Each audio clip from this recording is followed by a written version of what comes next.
Good evening, Dhamma friends. Wish you the blessings of the Noble Triple Gem. It is July 30th, Saturday evening from Canadian time.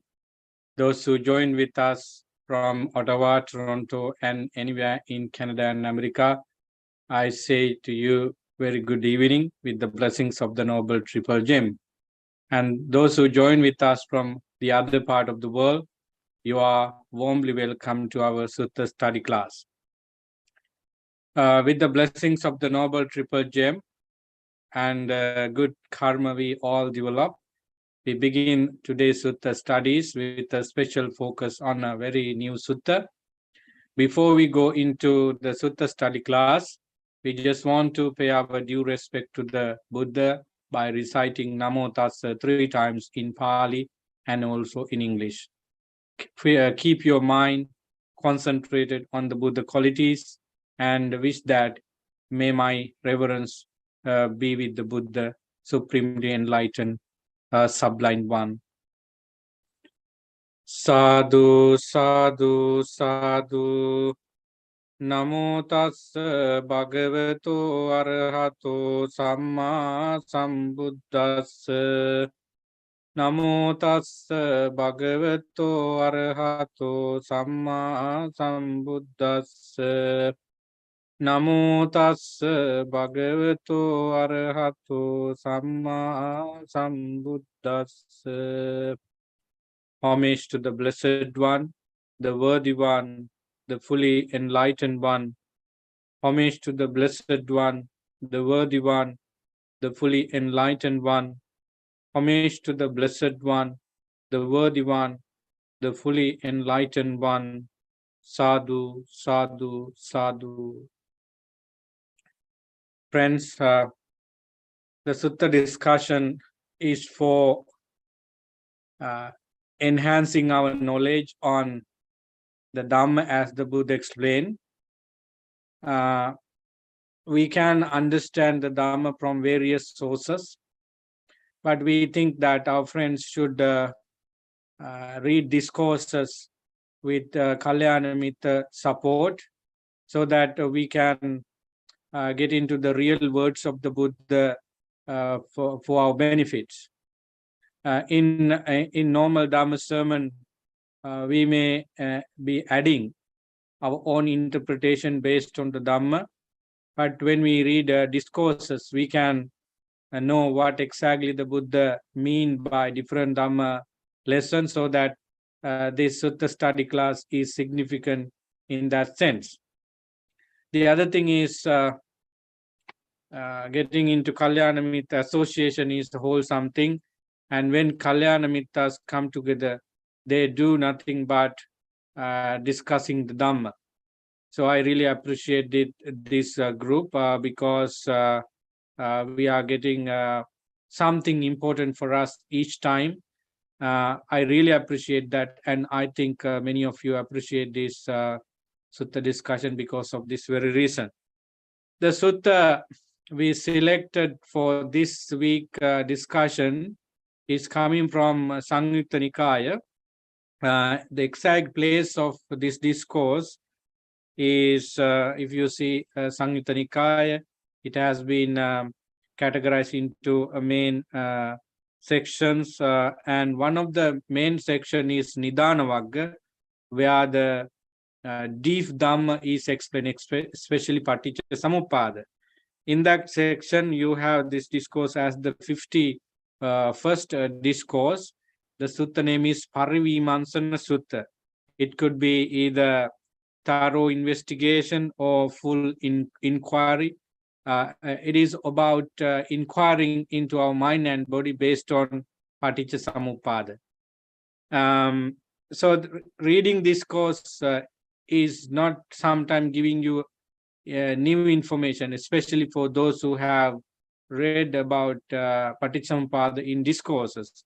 But reading this course again provide us kind of confirmation on what we know, so that the energy you get is so much, so that this discourse is really important for us. And those who haven't read Parivimansana Sutta, I just want to tell them that the very word Parivimansana, it is a Pali word.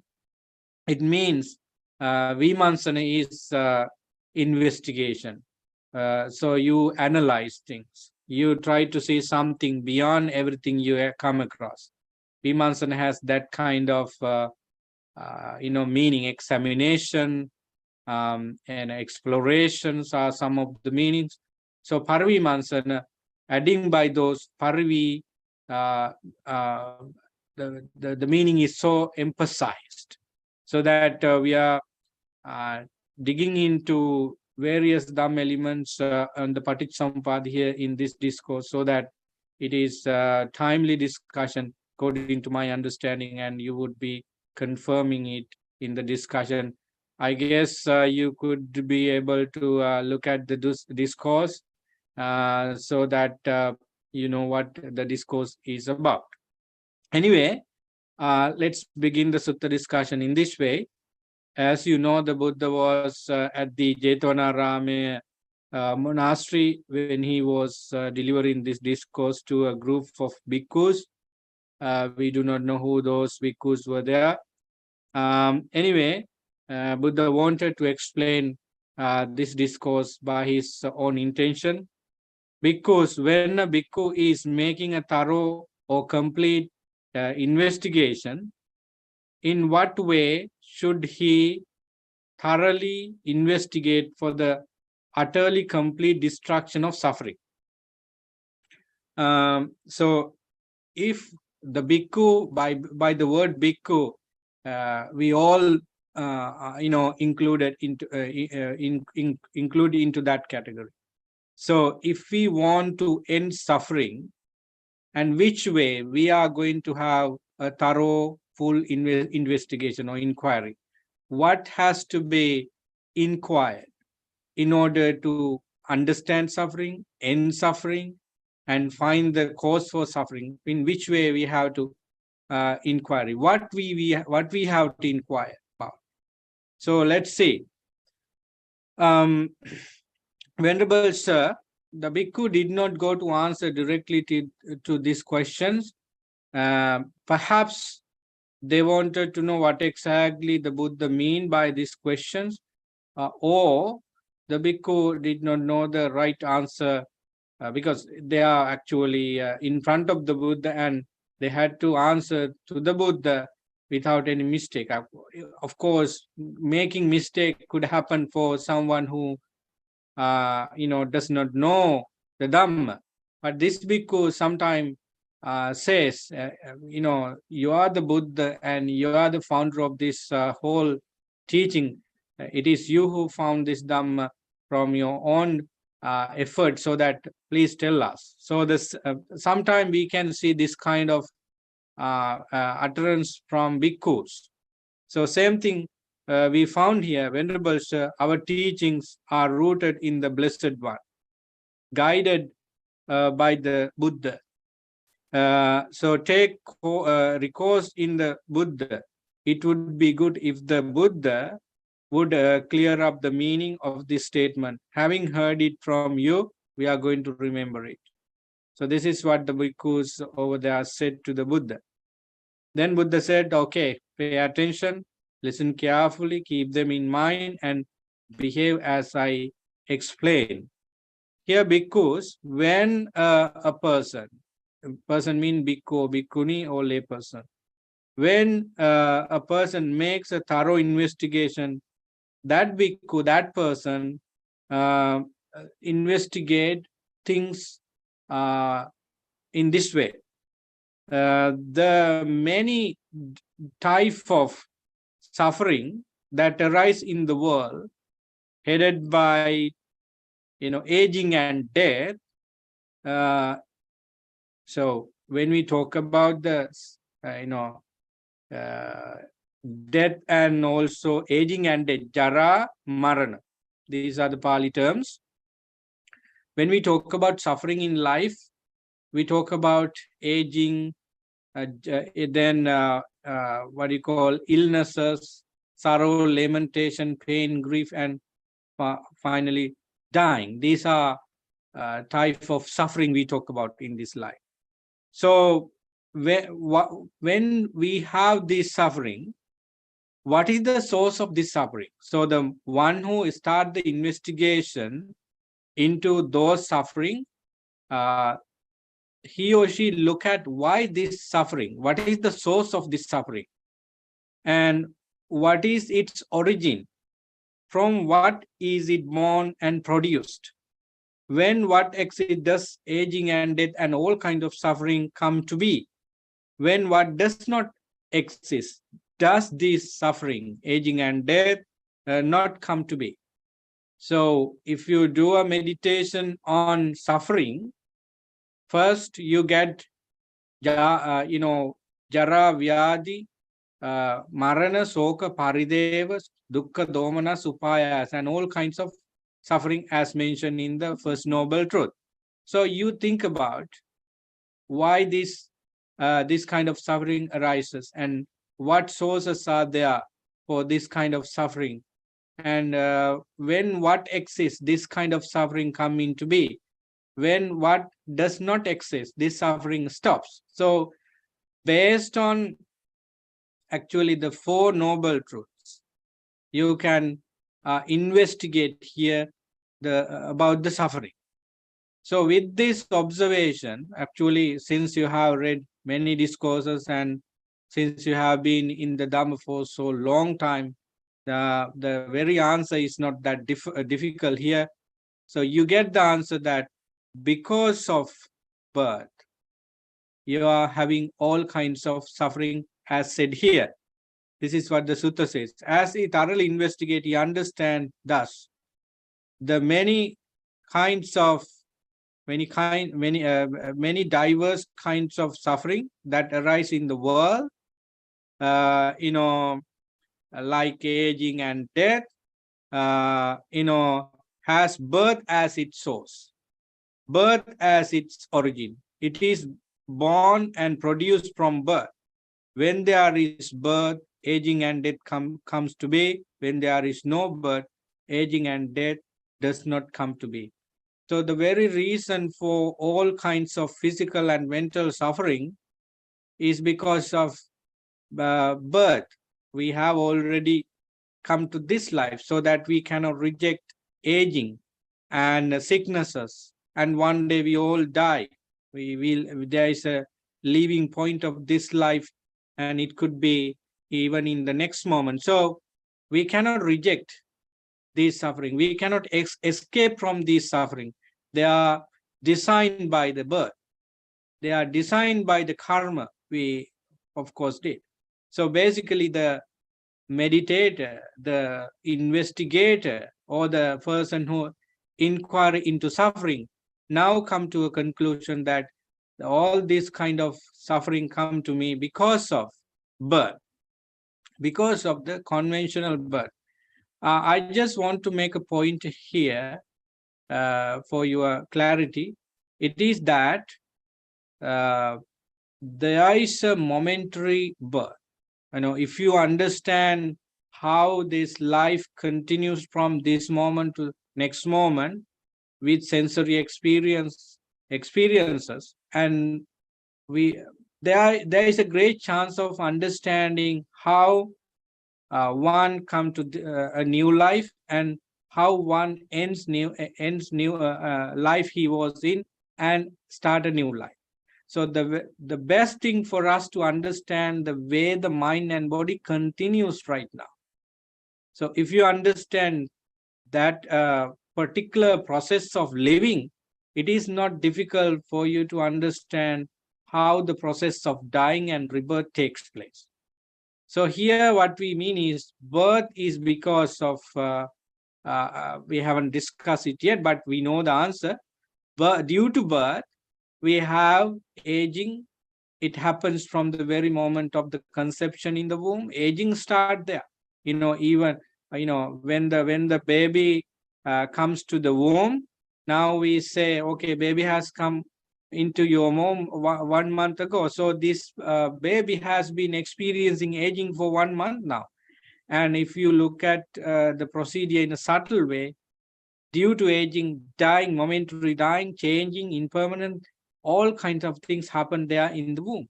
So that aging is taking place from the very moment of the conception, and it ends at the end of life when the death happens. So in between, we all know the fact that we experience all kinds of suffering. The real answer is death.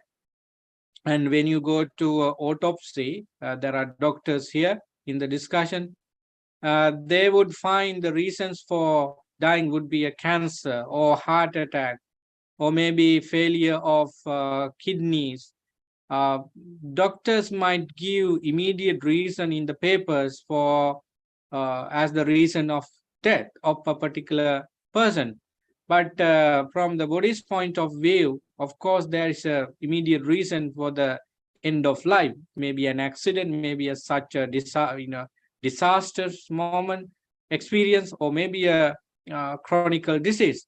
But the very reason from the Buddhist point of view is the birth. If you are not in this life, if you are not going to rebirth, getting rebirth, you are not going to die. So when there is no birth, aging and death does not come to be. This is why the Buddha emphasizes us to stop birth. How do we stop birth? We are going to discuss it. Then with this investigation, the very person understand aging and death thoroughly. Not only the reasons for aging and death. Aging and death, are themselves understood by the very investigator. Then the origin and cessation and the way leading to the cessation is also confirmed there. So isn't this getting into real knowledge of the Four Noble Truths? So you take one factor of suffering and you see why this suffering, and then what is the cause of this suffering, and how this suffering is going to end, and which way I end this suffering. So the formula we take here is the Four Noble Truths.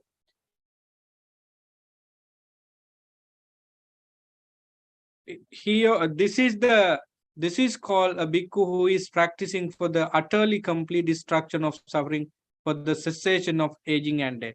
And if you are taking care of the dharma here where thoroughly, so what you do is they are making a way to end suffering. But that's not all, and we have to go further into details of the other factors. So why birth is there? So then as you know about the Paticsamuppada formula, then investigating further, he thoroughly investigate thus. What is the source of birth? What is the what is it origin? From what is it born and produced? And what is the source of so and so? So then you look at the birth, and birth is because of existence.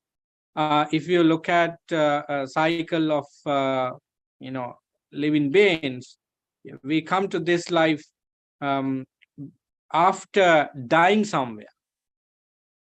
So before the death happens in previous life, we should have those sources of birth in our mind. If you had attachment in mind and craving in mind, that is the source of existence. So that existence is nothing but holding those attachment and craving, so that as soon as you die, you rebirth, you get rebirth, you are in another life. So here you see the bhava is the cause of source of birth, and because of bhava or existence, birth takes place. And when there is the cessation of bhava, there is the cessation of birth. And the way leading to the cessation of birth, you have to look at the existence, and you have to deal with the existence. So when you deal with the existence, what you need to look at, that is the attachment, very immediate proximate cause for existence is attachment, upadana. And now the meditator actually has been taking so long time to think, investigate. So you take the existence, and you simply understand what existence is, kama bhava, rupa bhava, arupa bhava, and then you desire for sensual pleasures, desire for existence, desire for so and so, and then you talk about the feeling also. You want to exist in this moment, in that moment, and for example, you want to be so and so. That is coming from the existence bhava. Suppose you want to go to a beautiful place tomorrow. So now you plan, okay, I will be there at 9 a.m. Then I'll go to the other place by 12 noon. Then after all, we all gather there and talk. So now you imagine about the existence related to future. Being here, accepting that you are existing here, you make a point that you exist in the future tomorrow too. So the subtle level of ditti is there, so that you talk about in language that you are here and you are there. So when we accept the fact that we exist here and there and they exist, so it does mean we have attached to views, we have attached to sensual pleasures and so on. So upadana is there as well. So the meditator takes each aspect of the chain, uh, and stays for a certain period of time to catch all these important points, how this origin, how this happened. So immediately you see the upadana, and when you see the upadana, that's mean clinging and attachment, grasping. So you see what grabs the mind to exist, so that you grasp or you cling to desire, tanha. You like the sound, you like the pictures, you like taste, you like smell, you like ideas. So what we have attached to is those things come from six senses. And then why this attachment come into existence, how it come to, then you see feelings. When there is pleasant feeling, you attach to that pleasant feeling, and pleasant feeling is arisen through seeing, hearing, tasting, smelling, touching, and thinking. And if there is unpleasant feeling, there is tanha for that as well. That tanha is identified as rejecting.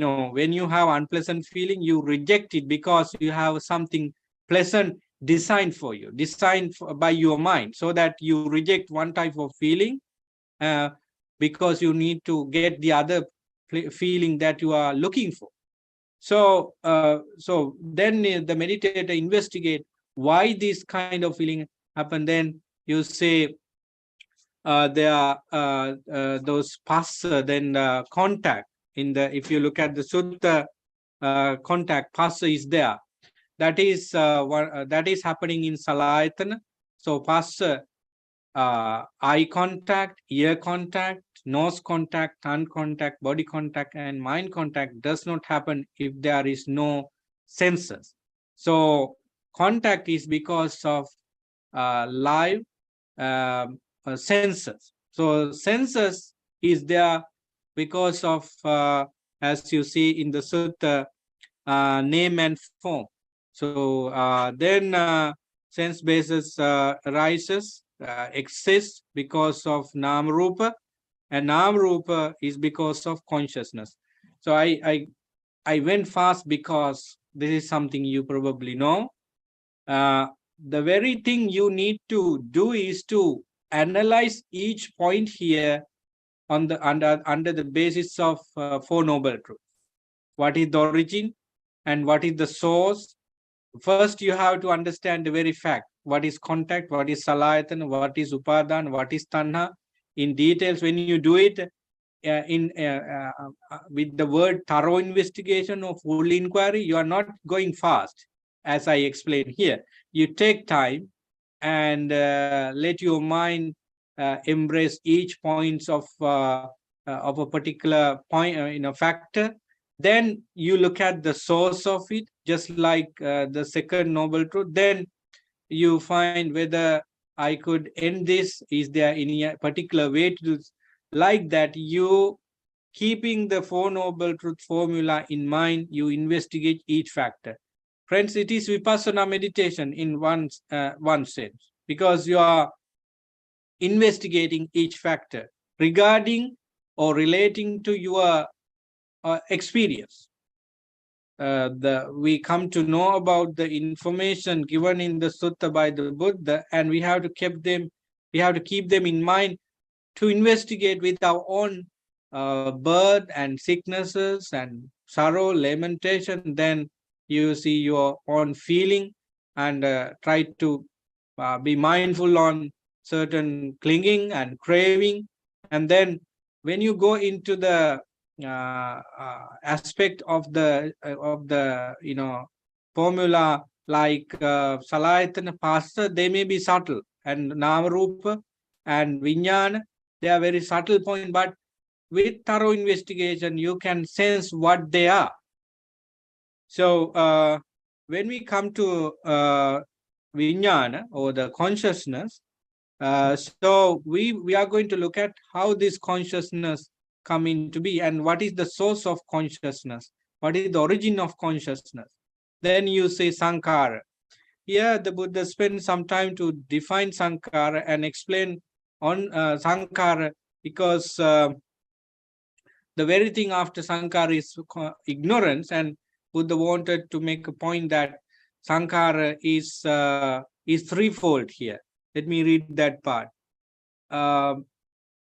He understands volitional formation, their origin, their cessation, and the way leading on that is in conformity with their cessation. So what is Sankara anyway? Sankara is being explained in three ways here.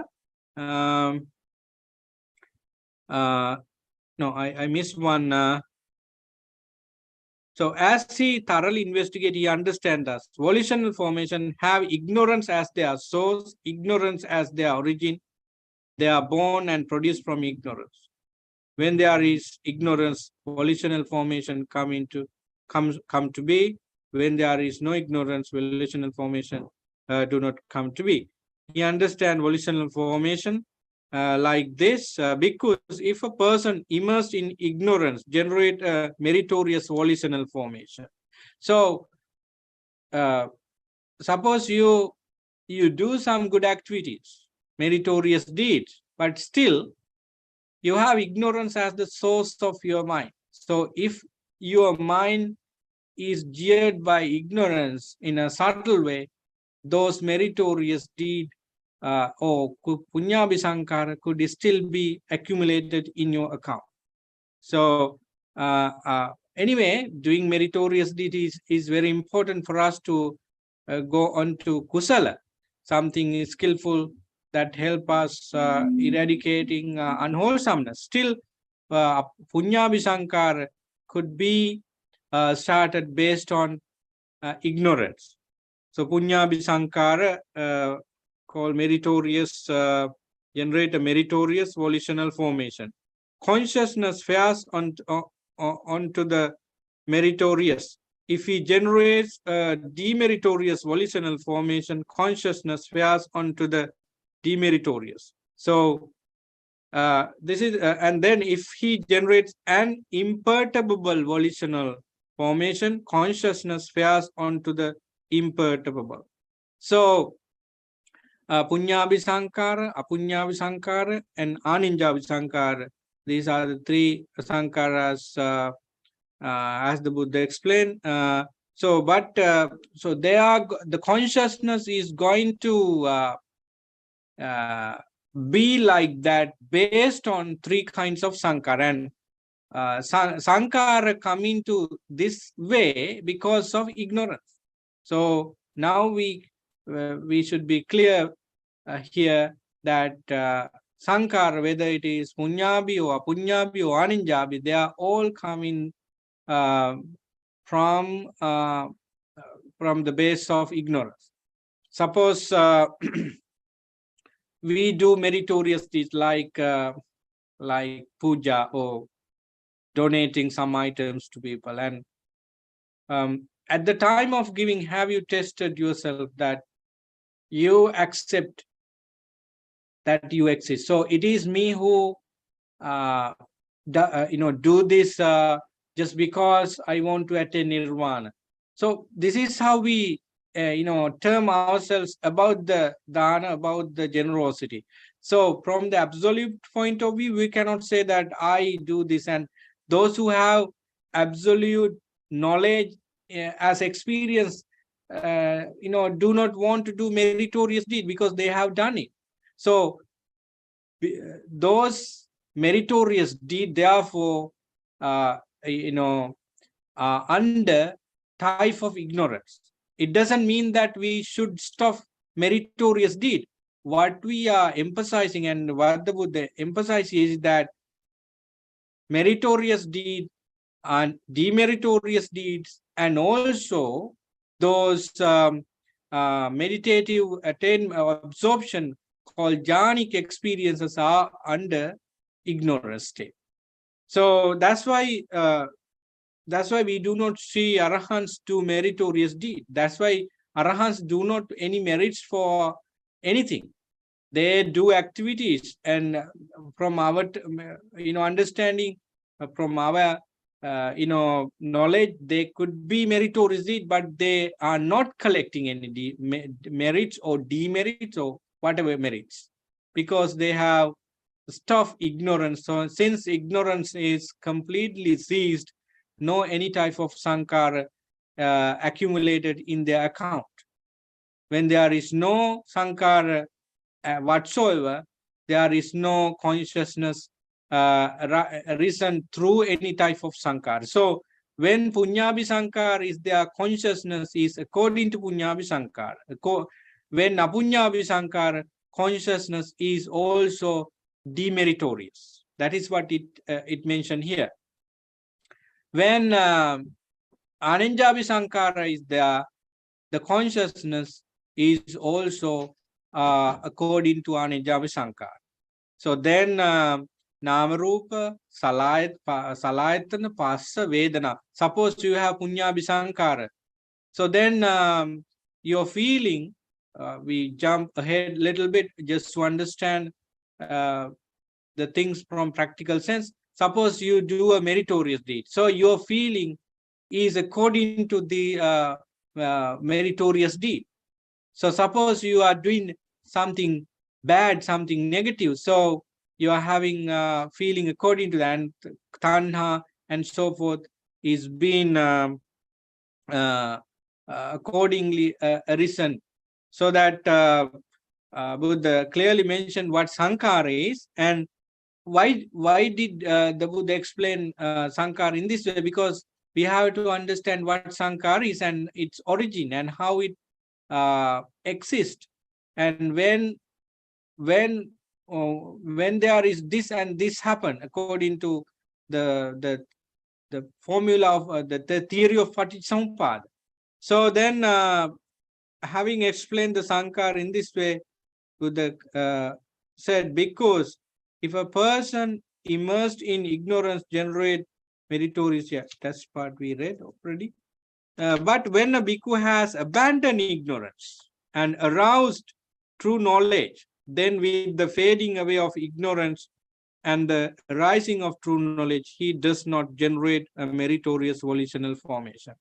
So the Dhamma is very clear here that if ignorance is creating sankara whatsoever, we have to shoot towards sankara, towards ignorance.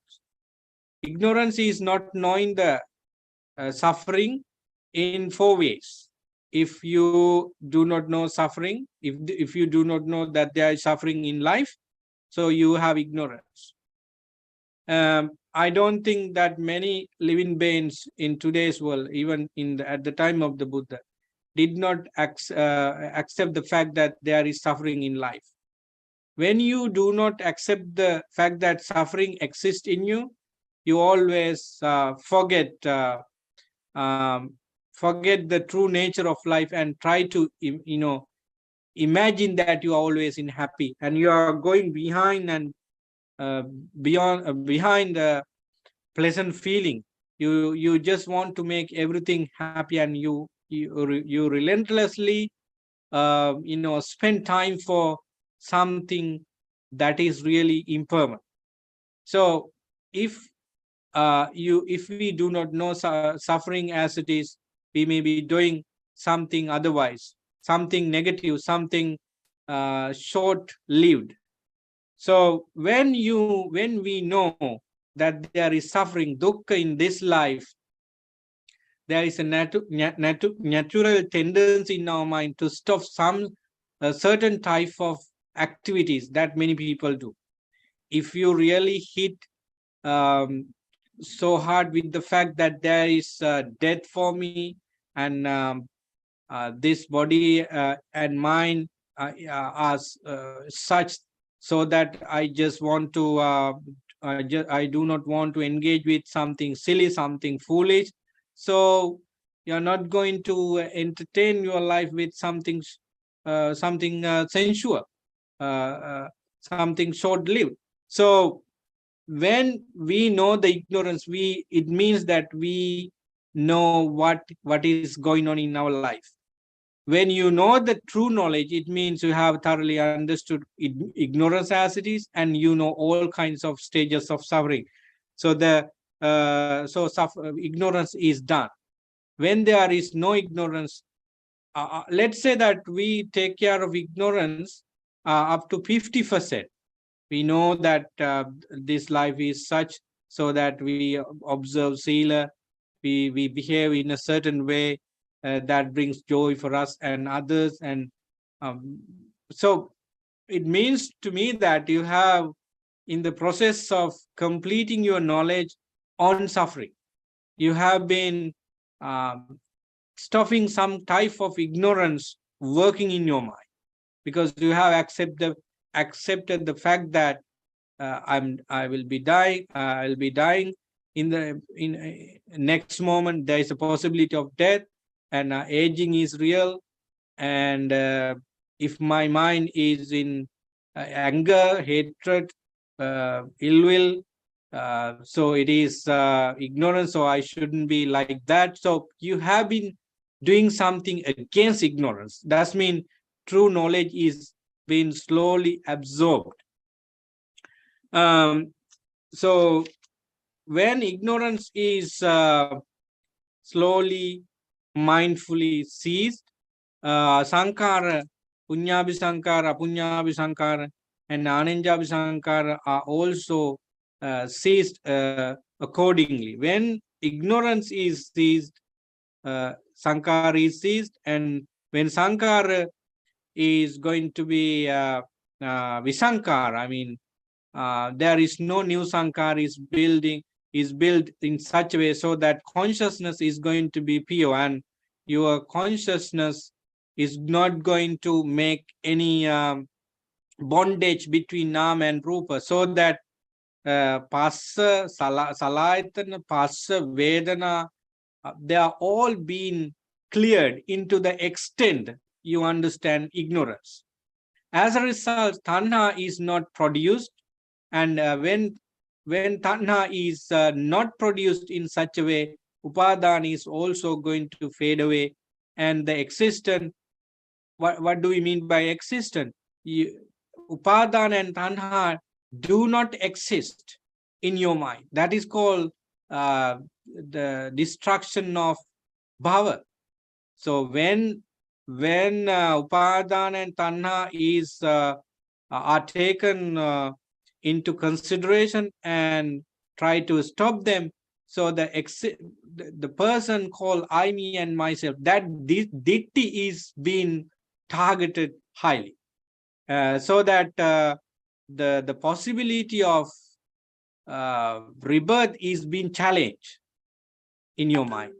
So that, friends, then next birth may not be able to happen. If we have done the process 100%, as the Buddha said, is completely, thoroughly, we may be ending the source of rebirth, source of next birth in this very life with this investigation. So, so that we have come to a point in the discourse that, so you complete your training. As you finish your training, still you feel the body, you feel the sensation. Pleasant feeling is not ended completely. If suppose you have now in the training, in the investigation, in the Parivimansana, still you have feeling, pleasant feeling, unpleasant feeling. When you have a pleasant feeling, immediately you get the idea that this is impermanent, because you see the process of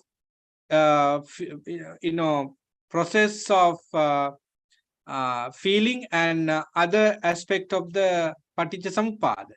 So your mind has enough training to understand that this pleasant feeling is impermanent. This is the very thing we want to do. And then when there is unpleasant feeling, you also understand that this unpleasant feeling was not before, and it is here now, and it could not exist as in this same manner for the future. It could end when the causes and condition of it is going to end. The very unpleasant feeling is also going to be away. So impermanence on feeling is thoroughly understood, whatever feeling it is. So that is remarkable. Why do we have this automatic experience on impermanence come? Because we have thoroughly investigated on each factor, include starting from the ignorance.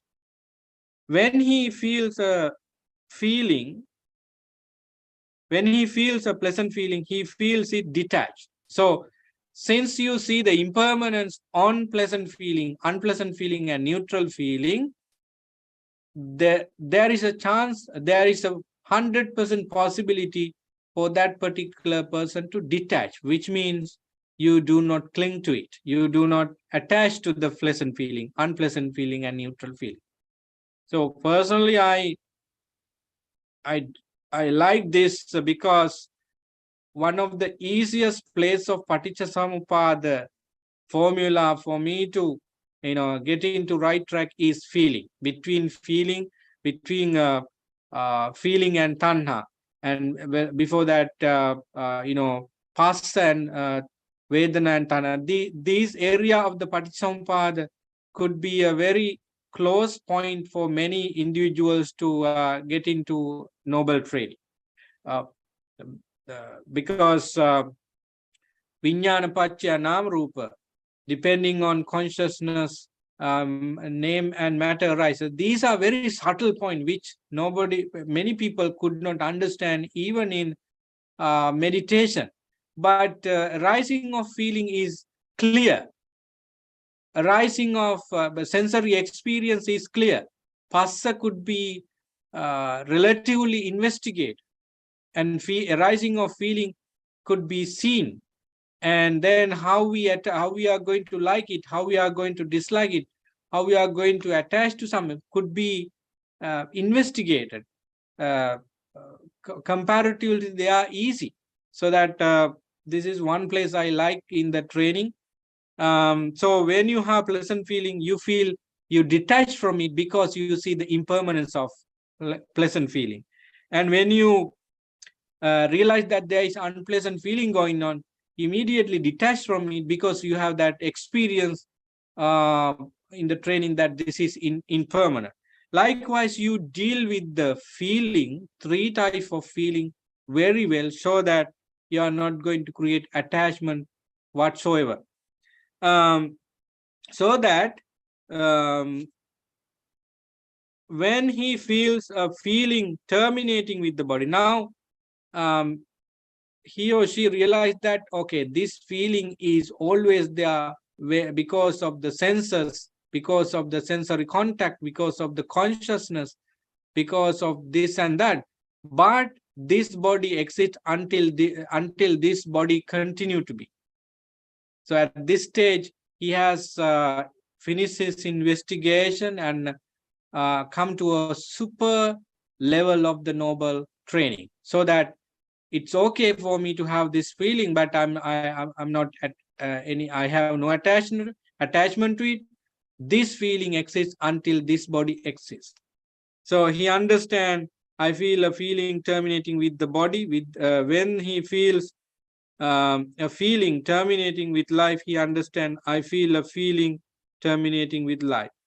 Uh, with the break of this body, following the exhaustion of life, all that is felt not being delighted in will become cool right there. Merely bodily remains will be left. So the Arahant understand that these feelings are inevitable, but there is no attachment to those feelings, because they see the impermanence. Their understanding about feeling with impermanent, unsatisfactoriness, and non-self are automatic, so that it is not the botheration for them. So long this body exists, this feeling exists. That's how they do. Suppose Buddha gave here a simile to understand what he said just before. Suppose bhikkhus, a man would remove a hot clay pot from a potter's kiln and set it on smooth ground. So the potter takes the very hot, pots out of its, kiln, and then put it on the ground. When when the pot is in the flame, it is hot, it is red color or orange color. But when it is taken out, put it in the ground is not that hot, it is cool, so that the heat would be dissipated right there, and pot shed would be left. So when something is in fire, you can see a line, outer line, and when you take it, that outer line is immediately goes, it's just like dust. So when you put the hot pot on the ground, the hot pot is going to slowly cool, and the outer layer with like dust is gone. I saw this since I'm from a village. I saw this from when people make bricks and also pots and things like that. So the outer layer is gone. So too, when a person feels a type of feeling terminate, it is terminating with the body, and with when the wake up of the body, that feeling is gone. So the simile, according to the commentary, is significant, because uh, the the fire chamber, or whatever closed place, kiln is symbolizing the suffering and the sansara, the life with all kinds of unwholesome thing. So you are burned with greed, hatred, and delusion in this life if there is no Dhamma. So when you are taken out with the help of Dhamma, and you put in the noble training, the ground is just like the nirvana according to the commentarial work. So when you put yourself on the path to nirvana, you slowly cool down. You are extinguishing that fire, the hotness in your body, in your mind, basically. So as a result, the feeling is basic, and you are not going to attach to it. At the end, you confirm the cooling is done.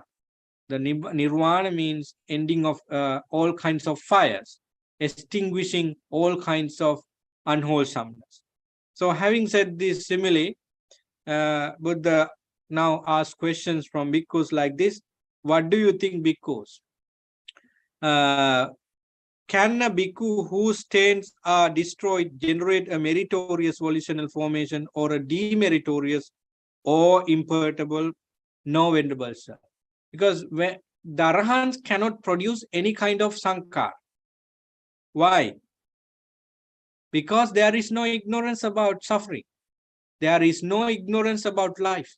There is no ignorance about happiness or unhappiness.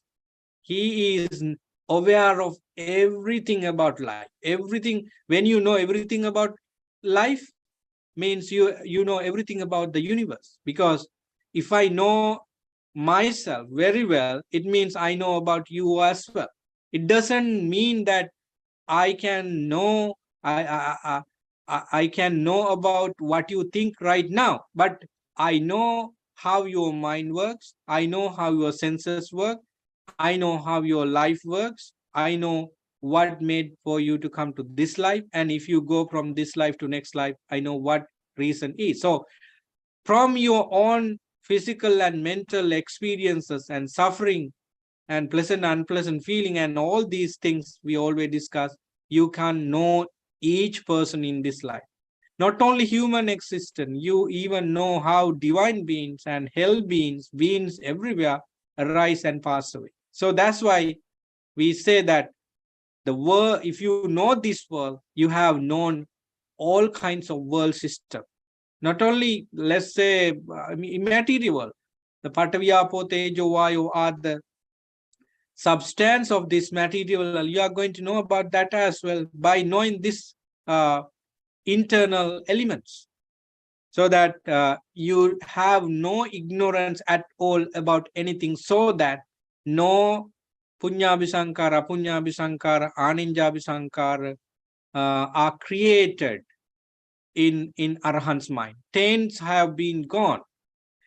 When there are utterly no volitional formation, with the cessation of volitional formation, would consciousness be discerned? No, Venerable Sir. So there is no chance for consciousness to be deluded by Sankara at all, because the very person has done everything with Sankara. No Sankara whatsoever at all. The mind has been Visankara Gatang Chitta. Sankara, just like the lotus leaf, it's just like the lotus leaf that does not water stick in it. So that Sankara is not, the mind is just like a net. The net, through net, the wind goes without any problem. So mind is just like the lotus leaf or the net, so that it doesn't hang on to anything. So that consciousness is bare consciousness. That consciousness doesn't create any problem at all. It is the blue sky. The example may not be the right perfect one, but in the blue sky, you don't have any problem to see the sun or the moon or star at all, any object in the high sky. So your consciousness is pure and bright and brilliant, so that consciousness is not polluted by Sankara. And when consciousness, when there is utterly no consciousness, with the cessation of consciousness, would name and form be discerned?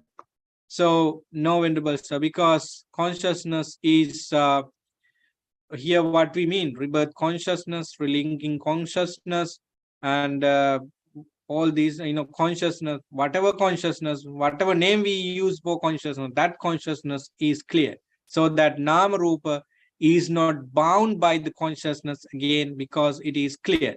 And when there is no Nama Rupa unison, there is no six sense bases come into existence. And when six senses are not going to be like that, there is no contact, no feeling, no craving, no attachment, no existence, and no future birth happen. So at the end of the discourse, Buddha said, good, you have understood the point. This is the Parivimansana. This is how you investigate about yourself. And it is exactly so, not otherwise. Place faith in me about this bhikkhu. So Buddha finally said that keep your faith on me, on what I say, in resolving, in finding solution on the samsaric problem, on particularly suffering. Keep faith on me and on what I say. Be free from perplexity, suffering, and doubts about it. So don't keep any doubt about this formula. This is true. This is absolutely right. So keep faith on me so that you are not going to doubt about what I say. Just this is the end of suffering. So very important thing we need to understand at the end of the discourse is that the confidence on the Buddha and the Dharma, he says, is very important, are very important for us to end suffering. Some people might do not, might, not come to this understanding that Shraddha is important, because Shraddha is considered by some as, okay, it's a basic one and we have Shraddha, so and so and so. But where the confidence on the Buddha, expressing it in a very wholesome way, is the kind of energy for us to get into the right path. If you have confidence, you are not going to allow your mind to engage with any sort of unwholesomeness. For example, if you have Shraddha, if you have faith on the Dhamma, you come across certain situations like, oh, anger is arising, it's not good for me. I follow the Dhamma of the Buddha. Buddha has clearly given many teaching for us to be mindful about this anger. No, so I should, in the name of the Buddha, I should end this anger. So you just remember the Buddha or the Dharma or any teaching you simply good at, come to your mind because you have Shraddha. So friends, Shraddha is not those rituals that we do. Of course, rituals are done because we have Shraddha in mind. So that Shraddha is always supported by wisdom and true experience. And it is it's a colorful thing in mind that covers by wisdom. So Buddha said, believe on me and keep faith on me so that you can resolve the problem of suffering, right? So that is Parivimansana Sutta. By this Parivimansana or Vimansa, we have other suttas in entire Tripitaka, Vimansaka Sutta in Majjhima Nikaya, and the same thing is being uttered by the Buddha in other places also. So as a whole, it is investigating. It is looking at your mind. We have external investigators at all the time in this society. So you look at trees and stones, water, skies, planet, and space, and we are exploring things to make our life much easier and more convenient. So that is for sensual pleasure, that is for existence peacefully in this mundane life. But in the teaching of the Buddha, investigation is on this mind and body for ending suffering, for ending problems of suffering. So it is very clear that if we do this investigation, it is about our mind, and we have to dig into factors of mind one after the other, just like Vammika Sutta example similes. So we have to dig into this ant-hill-like body, so you and mind, so that you, of course, the body is very easy to investigate. Doctors know what exactly this body is better than others, and we of course can understand it as well. But when you come to mind reading and mind investigation, it's not that simple. Without samadhi, as we discussed last week, without samadhi, you cannot do it. Even this investigation in meditation, we need samadhi to do it well. Otherwise, we may be going here and there with facts, and it's not continuously done. So samadhi should be there, at least one, first jhana should be there for you to do this investigation substantially and successfully. So friends, let's do practice samadhi for the sake of this Parivimansana, and as a result, you would be able to, and we would be able to end suffering completely.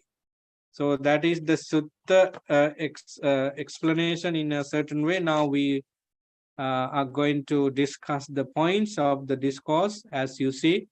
So feel free to take your time. Yes, Dr. Pial? Sorry, I missed last session somehow. Anyway, this question is about the Paticcasamuppada. Typically, there are 12 links, right? I mean, starting from ignorance, avijja, paccaya, sankhara, sankhara, paccaya, vijnana, and so forth. But now, if you look at the another sutra, Majjhima Nikaya 9, on right view, that is by Venerable Sariputta. I mean, he goes on to, is there people keep asking, is there another way to arrive at right view? So he goes through the 12 steps also at the end. And then he also goes on to say, what is the cause of ignorance? The cause of ignorance, with cessation of taints, there's cessation of ignorance. Then again, he goes to another set, which is taints. What is the cause of taints? The cause of taints is ignorance. So it's kind of reversible thing. So in other words, taints or the ashrava or the fermentations is like mainly the avijja ashrava is depends on the avijja, is ashrava depends on the avijja. Avijja, because of avijja, there's ashrava. So it's a kind of reversible step right there. So so in other words, the arahat, because they don't have any sankhara, punyabhi, apunyabhi, ananji sara sankhara, because they've already got rid of the ashravas, the teen ashrava, they don't have any more ashrava. So we are with ashrava. So when you look at the ashrava, so ashrava too, I think it's important. These are, what I feel is these are like implicit kind of memories in a scientific term. These are memories embedded over time with our habits, habitual tendencies, and it keeps popping up. Even if you are in a samadhi states, like you can, these ashravas can pop apart. This like the hindrances of the 5 hindrances in vipassana, I would say ashravas, they keep popping and disturbing your mind, and that lead to sankhara, thought, whatever punyabhi, apunyabhi kind of thought, and sankhara, paccaya, vijnana, and then you have aware of this thought. So I think the ashrava part is, I think, is important to get hold of. I think at the end, that is the key step, I think, I believe. I know it's too long, too long comment. Sorry. No, it's fine, because thank you for bringing up the Samadhi Sutta into context, and also adding some other points to color the discussion. It is true that when you look at the these terms, avijja, asava, tanha, we can see actually different colors on different manifestation, but they are all coming from, they are the same thing at the end.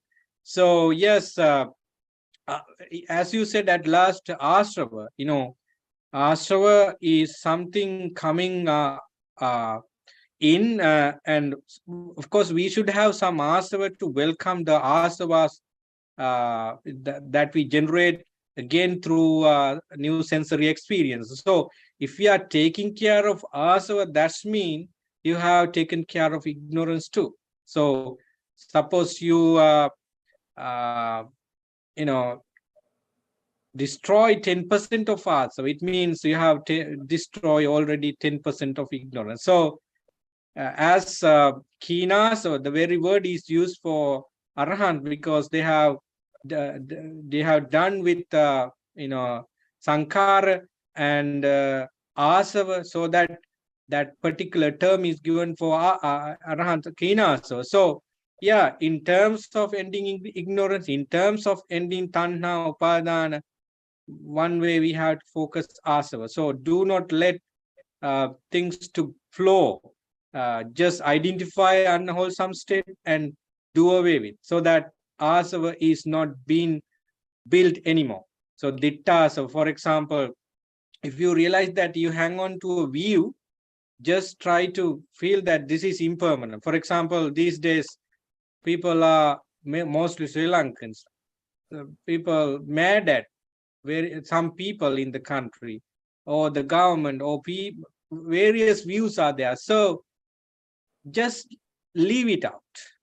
Or just you are worried about certain people who block you going here and there. So our mind is so keen to create views one after the other on certain things that we come across. So be These are mindful also, that are they kind of memories? Like, in other words, implicit kind of memories under yeah it comes if up, right? Yeah, because yeah the you have entertained that some time or seen a YouTube video or something. So there are some kind of memories. It keeps popping up, and then you just cling to like that. just like YouTube. If you watch a YouTube video once and so you close your phone or iTab, so when you go to when you go to YouTube next time, so related or similar videos have pop up, have come. So like that, our mind, if our mind thinks about politics, world politics, so Ukraine and Russia, whatever, tomorrow also we have a tendency to look at what happens today. So like So, that, it goes on and on. so that kind of so get out of this is like the Sabbasa Sutra. They talk about 7 steps. At least first 6 is trying to kind of avoiding by parivarchana. So by not watching the YouTube video or not watching politics, so you're kind of reducing the kind of astravas. You're not getting rid of it. Getting Yeah. rid of probably is at the last level with bhavana, but others are like all the others by association, by avoiding all those steps helps the astrava at the end to get rid of it, right, Bante? I Yeah. mean, does it make sense? Yes, Yeah. yes, you're right. So a very important thing you added is habits. We create habits, mental and at the end there is only mental habits. So how do physical habits mean mental habits? So we create habits on views, habits with views, and so yeah, arhants have habits not to have them. Their mind is automatic to keep things out immediately. But yeah, we have memory is one factor. In memory we have created a lot of habits to engage with. So when it comes to simplest form, your statement is very important. So don't create habits, empty your memory always. If things come to your mind, just apply one or the other, like it is impermanent. It is only for a short period of time. Last time I got a lot of confusion with by keeping this thought. No, I don't want it again, so I do not worry about it. Just learn how to get rid of those habits whatsoever. In the at the end of the training, even pleasant habits should be avoided too. Like arahants do not have any type of habits. So yeah, we have to learn how to keep our mind empty from those troublesome memories as well as habits. As a result, you are in the noble training. Actually, noble eightfold path are wholesome habits, and when you attain to arahantship, you ended those wholesome habits as well. So very nice discourse is Sabbasa Sutta. So you see how you avoid things, not only those mental state, you have to separate those physical habits as well. You are not going to watch them. You are not going to be physically present there, and you have to, have some sort of physical and mental energy to hold on to, right? For example, hunger and thirst. So it's, you feel hungry and your tendency to eat, go and eat something, but just leave that, keep that hunger for a while to see whether this man I is, troubling you. And if suppose you have pain and suffering in you, just bear that suffering for a while. Otherwise, you are not going to develop your virya anymore. So Sabhasa Sutta is a good source for each and everyone to try out certain avoidance. As you said, first six are very are teaching us how to get prepared for a long and very important shift from normal life to a supramundane life. So thank you for adding those important discourses, as well as a very nice point of view on Parivimansana. Now we go to Chandra Inona as she raised her hand. Please take your time. Venerable Bhante, now when we read Avidya Tanha Sutta in Anguttara Nikaya, that also shows the Paticcasamuppada, and Buddha says not to go beyond, not that it is the beginning, Avidya Tanha is not the beginning, but not to go beyond that, but to start from that point. So for a reason he said it, because otherwise we'll be investigating other things.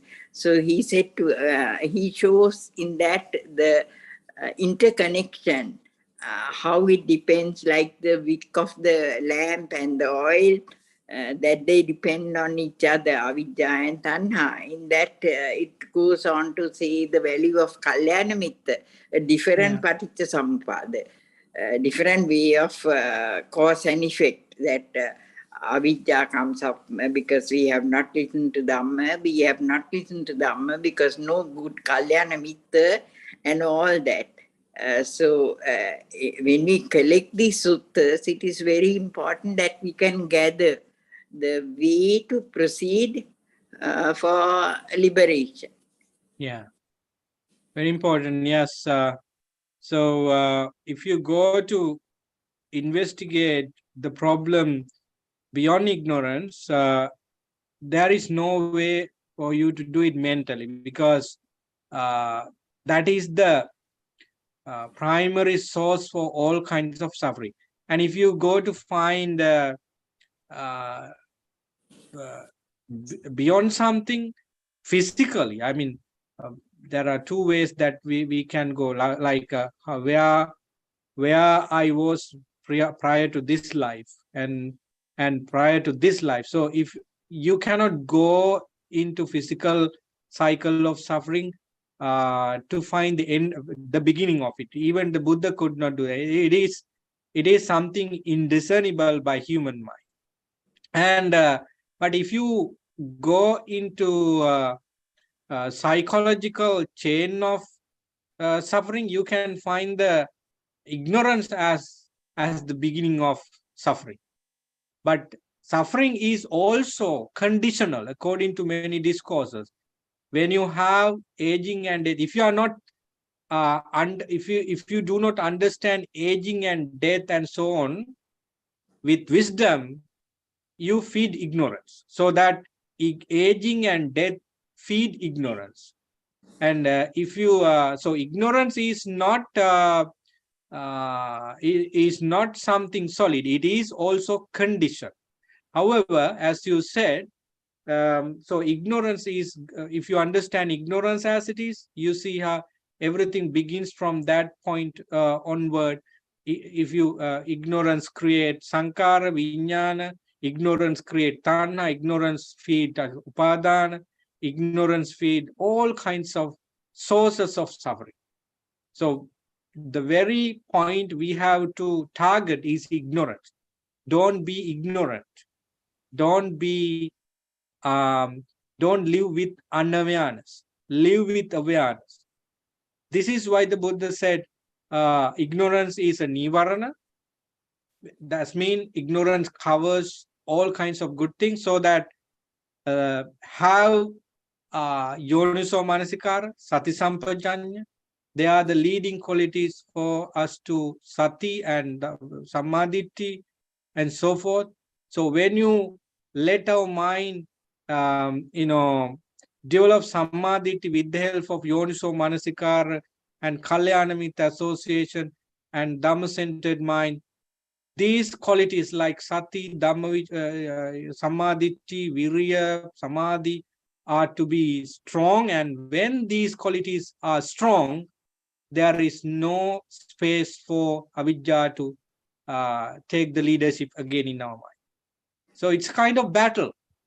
So what we need to do is to make these wholesome qualities stronger in our mind, so that the enemy like ignorance, upadana, tanha are being weakened immediately. So if you live unmindfully, carelessly, definitely ignorance is going to be leading us. Tanha, upadana are well supporting ignorance to create its fortress, very strong, so that what happened to us is going from this life to next life to next life, and so on. Unending samsara is being continued. So that the vimansa, the pariesana, this is called arya pariesana. So we have many things in this life, compared to the world and compared to ourselves. Suppose you didn't have anything in this life when you were 10, 15 years old, but you have been having all kinds of luxurious things in this life. So this is enough. You see the aging factor in your body. You see how difficult to go forward in this life without change. It is always changing. So that just leave things apart. Do not attach to any person, any material things anymore, because you have done in the past that you have done that in the past, and no results, no good results at all.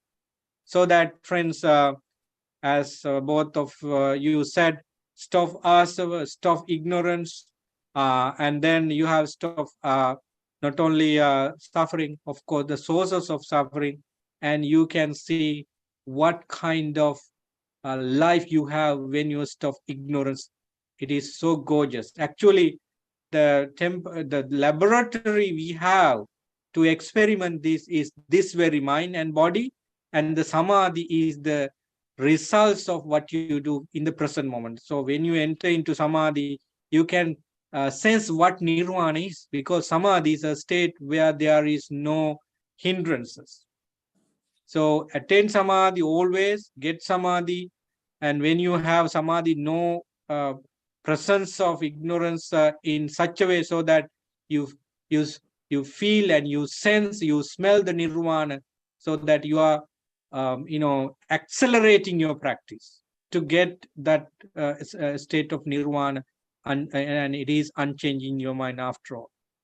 And So also, Bhante, in this sutta, Buddha shows the interconnection of avidya tanha. Yeah, very true, very true. So I think in Avijja Purima Kotika Sutta, he clearly says that these 2 points I can say that that help us going in samsara, that is avijja and tanha. So avijja and tanha are like mother and father. So when mother and father come together, a baby is going to be born, and avijja is the father and tanha is the mother. So avijja feeds tanha, and tanha itself is providing some sources for avijja again. So both should be there for the baby to be born. No, just one factor cannot do it. So there is a very strong relationship between avijja and tanha. I know that those dhamma in the discourse are clear to you even before the discussion, because those dhamma facts had been discussed in many classes, in many sermons, in many discussions. So our very intention was to take the discourse Parivimansana Sutta and kept it in our investigation always. For some people who had not read it or discussed it, it is I believe it was a good moment for them to read it and know what it is and refresh their mind with the new Dhamma facts. So that's why we had this Sutta discussion. So since it is close to 9:20, actually 9:25, so I just want to end today's Sutta discussion. Thank you very much for your participation and the merits you accumulated. Though it is, Punya Bisankar is fine. So just accumulate, develop your meritorious power until you get into a state where you don't have anything. So by doing this, you of course develop merit and also skillfulness to end suffering. And I wish you what you wish for yourself as well-being and happiness. May those things be with you. And those who feed those who fed the discussion with questions and also additions to discussion, thank you very much, and may you be well, happy and peaceful. And those who listen to this discussion later on, may they be able to keep their mind on samadhi, out of unwholesomeness, and bring their spiritual faculties into maturity. With that wholesome thought, I'm going to end. Finally, may we all be able to attain nirvana by this investigation. Sadhu, sadhu, sadhu.